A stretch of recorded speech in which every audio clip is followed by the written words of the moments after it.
Oh, guys, there's a massive opportunity out here in the marketplace at the moment. When you're selling your unit to buy your townhouse or house, there's a secret opportunity that's just opened up. It's called the House Gap Arbitrage. We're going to talk about it right now. Stay tuned.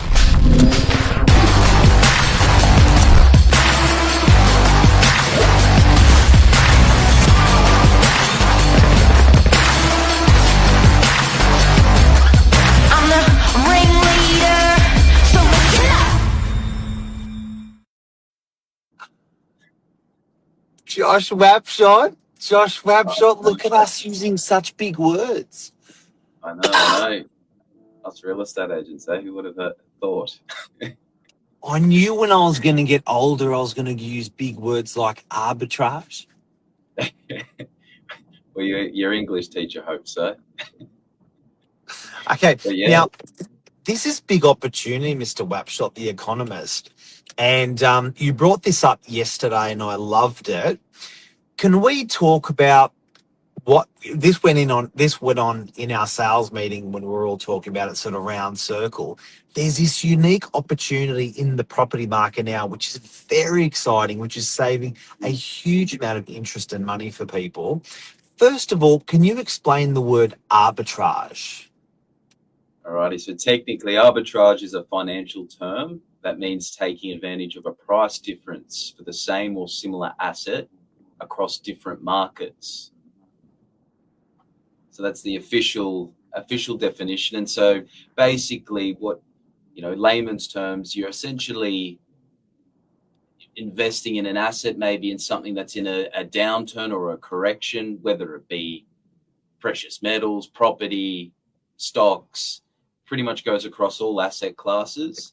And essentially what you're doing is riding on or putting your money on the line that this asset appreciates from that point. And obviously that is your profit. So moving across from different markets, you're moving from, say, a trough phase, which is considered part of a downturn, moving into that uplift phase. That's the arbitrage there, where you're taking pretty much a gamble on the asset improving in the near future or long term. So in house terms, that would be buying something in, like, say, COVID, or in a downturn or high interest rate environment, or with wars going around amongst the world, buying in that environment with the idea that things will improve, things will get better, and therefore so for the market will. And then obviously the value of that asset when you go to either sell it for a profit, or you might go to refinance to fund another purchase. That's the complex version.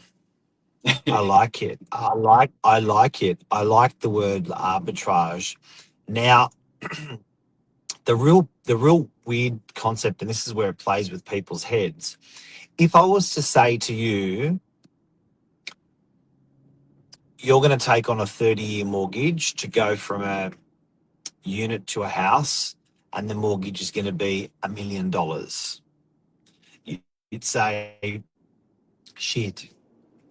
If I said to you, if you do it in the right market, you can sell the same unit and buy the same house, potentially in a bad property market, and the changeover is only going to cost you $500,000. So it's counterintuitive, because when you sell like a champion, you get more money. You then have to buy like a champion and pay a lot more money on your house. So your mortgage is $1 million. Your changeover for the same asset is $1 million. Your 30-year mortgage is $1 million. Now, if you do that in a bad property market, or not a seller's property market, but a buyer's property market, hardcore, or there's adversity going on, you can be an opportunist, sell the same unit, you're going to get hurt and sell it for a little bit less. You're going to buy a house, the seller there is going to get a bit hurt, they're going to sell for a lot less, but your mortgage is only 500 grand for doing the same transaction. And that's the mortgage you take on for 30 years. Arbitrage. Exactly right. And then another way of thinking of it as well is if you do have, generally you do see houses take a bigger hit during a correction phase. But say, for example, we had a Yeah. correction of, just to make it easy, of 10%. So you've got your 1 or 2 bedroom apartment at, let's say, $1 million.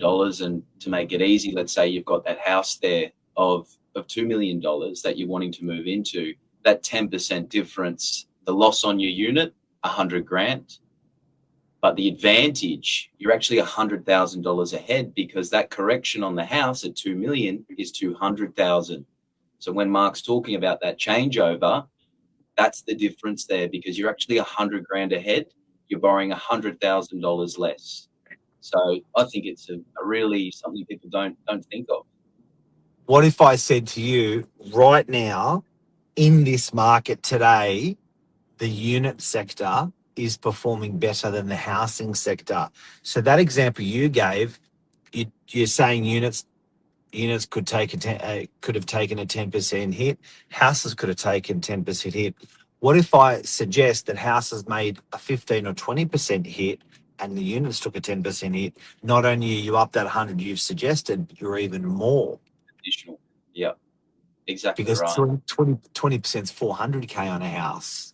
So in trying times, it when you're changing, when you're going into a higher value asset, your mortgage that you take on, your changeover, your mortgage that you take on for 30 years is going to be lower.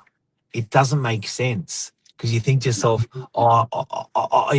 my unit's worth so much, the market's pumping, and then the houses are pumping, and then you're in a pumping market, and it's like mortgage 30 years more. But then when it's stressful, shit market, mortgage take on for 30 years, same asset, less. And these are generally, Mark, the people that do well out of these scenarios. A lot of people sort of sitting on their hands. I won't make the move. I'll wait till this is over. The people that are making these moves, taking the risks, obviously, are the ones that are succeeding in these markets. I mean, I say this how many times on this podcast.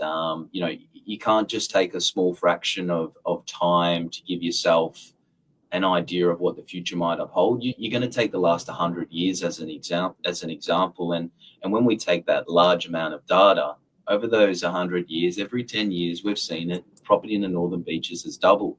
So I really find that people short-sighted on the fact that, oh my God, on the news every time I come home is another this, another that, or deals at $3. But it really is the people that are making the decisions, finding these opportunities in the market, that tend to do really well. Because how often do you have a war in Iran? Obviously there's always been tension there, but in terms of other countries dropping bombs on other countries, it's not a daily thing.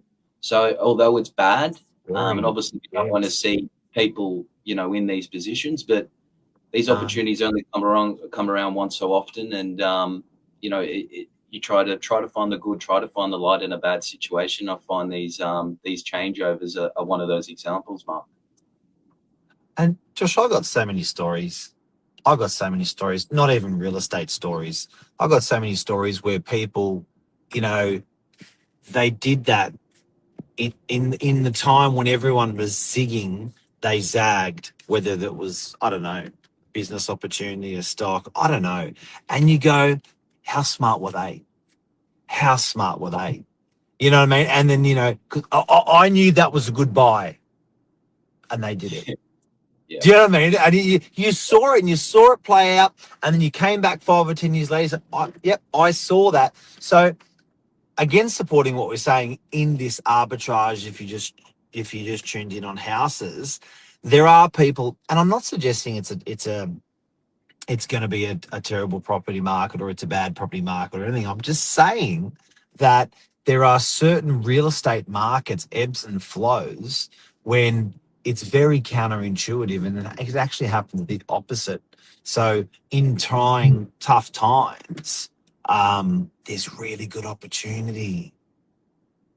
Definitely. And you find that, Mark, you would know from, obviously, having one of the biggest rent rolls in Northern Beaches, you meet a lot of landlords and you get to see what they do over their time of investing. And you'd probably say some of the most successful landlords that Novak deals with are generally buyers that look for these opportunities that we're speaking of this morning, and how they're able to scale such a portfolio over their time.